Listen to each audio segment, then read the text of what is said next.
पूर्णिया में हर्षोल्लास के साथ मंगलवार को ईद उल फितर का त्योहार मनाया गया। मस्जिदों और ईदगाहों में नमाज अदा की गई, साथ ही गले मिलकर एक दूसरे को ईद की बधाई दी गई। बता दें कि सोमवार देर शाम देश के विभिन्न इलाकों में ईद का चांद देखा गया और ईद उल फितर मनाया गया। जिला मुख्यालय स्थित लाइन बाजार में बड़ी मस्जिद, अरबिया कॉलेज सहित अन्य ईदगाह में ईद उल फितर की नमाज सामूहिक रूप से अदा की गई।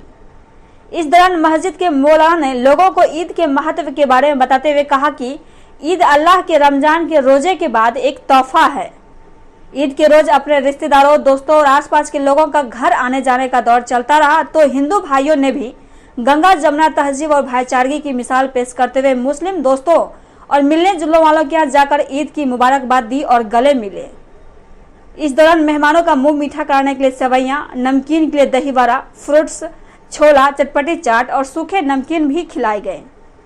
ईद के मौके पर मंत्री लेसी सिंह, सांसद संतोष कुशवाहा, सदर विधायक विजय खेमका व जन अधिकार पार्टी के संरक्षक पूर्व सांसद पप्पू यादव भी मुस्लिम भाइयों को मुबारकबाद दिए।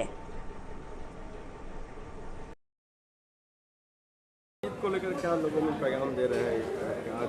भाई सबसे पहले तमाम हिंदुस्तान के तमाम आवाम को, आम जनता को और तमाम लोगों को ईद की मुबारकबाद पेश करते हैं। शहर पूर्णिया के लोगों को भी ईद की मुबारकबाद पेश करते हैं।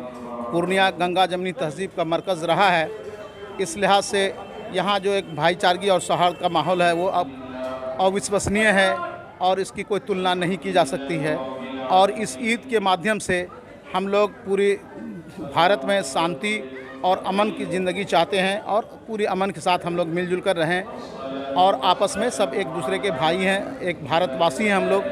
दूसरी बात यह है कि हम चाहते हैं कि हमारा मुल्क पूरी दुनिया में जो है नेतृत्व करे पूरी दुनिया की। इसके लिए हमारा आपस का जो इत्तेहाद है, मेल मिलाप है, यह आवश्यक है। इसको हम लोग सब दिन बरकरार रखेंगे, इसकी हमें कामना करता हूँ। साथ ही दुआ करता हूँ कि हमारे देश को किसी की नज़र न लगे और हमारा देश जिस तरह से भारत है उसी तरह भारत मौजूद रहे और विश्व की नेतृत्व करे। क्या नाम है सर? मैं मोहम्मद महफूजुर रहमान, एजाज, सेक्रेटरी अंजुमन इस्लामिया पूर्णिया। देखिए, रमज़ान जो है ना वो खुद के जीवन जीने की एक ताकत देता है। हम एक बेहतर और नेक इंसान बन सकें, दुनिया से प्रेम कर सकें, नफ़रत का कोई आधार हमारे भीतर ना हो और मानवता को मुस्कुराने का अवसर हमसे मिले। हर यतीम लोगों के लिए हम उसके काम आएं, वो हमें ताकत देती है। ईद के मौके पर हम सबको ये मान लेना चाहिए कि हम सबका कर्तव्य है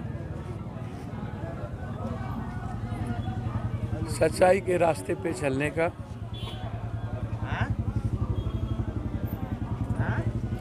हर तरह के नफरतों को अपने प्रेम से खत्म करने का, हर संकट और पीड़ित लोगों की मदद करने का आज हमें संकल्प लेना चाहिए। ये खुशी और मुबारक का ये पल है।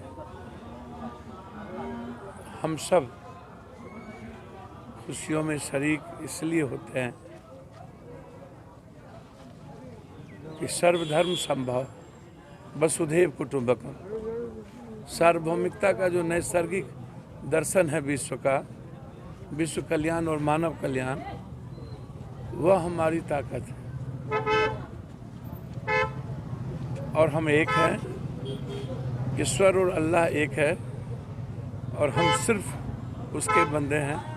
हम एक परिवार है, ये हमेशा मानते हैं। लाउड स्पीकर को लेकर जिस तरह से सियासत चल रही है, नहीं, बहुत गलत है। आप जाके देखिए ना, लाउड स्पीकर, नमाज, अजान, आप जाइए ना हनुमान मंदिर में, जाइए ना हनुमान मंदिर, जब अजान चलता है तो हनुमान मंदिर की लाउड स्पीकर बंद हो जाती है और हनुमान मंदिर जब लाउड स्पीकर बजता है तो आप मस्जिद की आप जाके सीखते क्यों नहीं है? ये बिहार है, बिहार। ये दुनिया नहीं है, बॉम्बे नहीं है। ये बहुत गलत है। ये जो सत्ता पक्ष और विपक्ष है एक ही भाषा बोलने लगे हैं। आप सबसे ज़्यादा जो नफरत नेताओं की आवाज़ से निकलता है, उस आवाज़ को रोकिए ना। लाउड स्पीकर से नफरत की आवाज़ तो निकलती नहीं है। वहाँ तो मंदिरों से निकलता है तो प्रेम की आवाज़ निकलती है, मस्जिदों से निकलता है तो एकता और त्याग और कुर्बानी और मदद की आवाज़ निकलती है। ये जो दुनियावी चीज़ों को ख़त्म कर भटकाने के लिए जो ये अज़ान, अब भाई अज़ान तो आप इसलिए देते हैं कि हम सबको ये मान लेना चाहिए कि हमें अपने अल्लाह के पास, और हम जो नमाज़ पढ़ते हैं वो हमें